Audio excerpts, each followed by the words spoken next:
গ্রাম পঞ্চায়েত নির্বাচনকে কেন্দ্র করে প্রতিহিংসার আগুনে পুড়ে ছাই 4টি দোকান। ঘটনাটি ঘটেছে শুক্রবার গভীর রাতে হীরাছড়া বাজারে। শুক্রবার গভীর রাতে হীরাছড়া বাজারে প্রায় 4টি দোকান আগুন লাগিয়ে পুড়িয়ে ফেলে দুষ্কৃতীরা। জানা গেছে শুক্রবার গভীর রাতে দুষ্কৃতীরা হীরাছড়া বাজারে কেরোসিন তেল ঢেলে 4টি দোকান আগুন ধরিয়ে দেয়, যার ফলে সম্পূর্ণভাবে 4টি দোকান আগুনে পুড়ে ছাই হয়ে যায়। অগ্নি নির্বাপক দপ্তরে খবর দিলে ঘটনাস্থলে ছুটে আসে অগ্নি নির্বাপক দপ্তরের কর্মীরা। তারা এসে আগুন নিয়ন্ত্রণে আনার পূর্বেই 4টি দোকান পুড়ে যায়।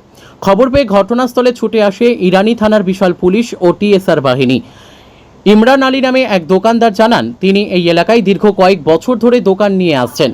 এই দোকানের মাধ্যমে ব্যবসা করে তিনি সংসার প্রতিপালন করে আসছেন। তিনি বলেন, রাজনীতির প্রতিহিংসার কারণেই এই অগ্নিকাণ্ডের ঘটনা সংঘটিত করেছে দুষ্কৃতীরা।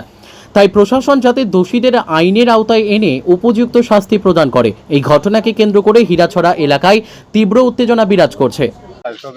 মানুষ আছে, আমি হঠাৎ করে রাস্তায় বলছি মানে 3টা সাড়ে 3টার সময় যে হীরাছড়াতে আমার একটা দোকান আছে, সাইকেলের দোকান।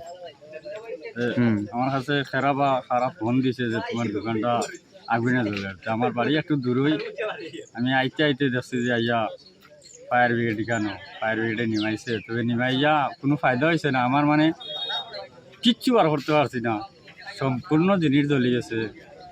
ক্ষয়ক্ষতি কমান হইব? প্রায় 2.5 থেকে 3 লাখ টাকার ক্ষয়ক্ষতি হইব। কতদিন ধরে এখানে?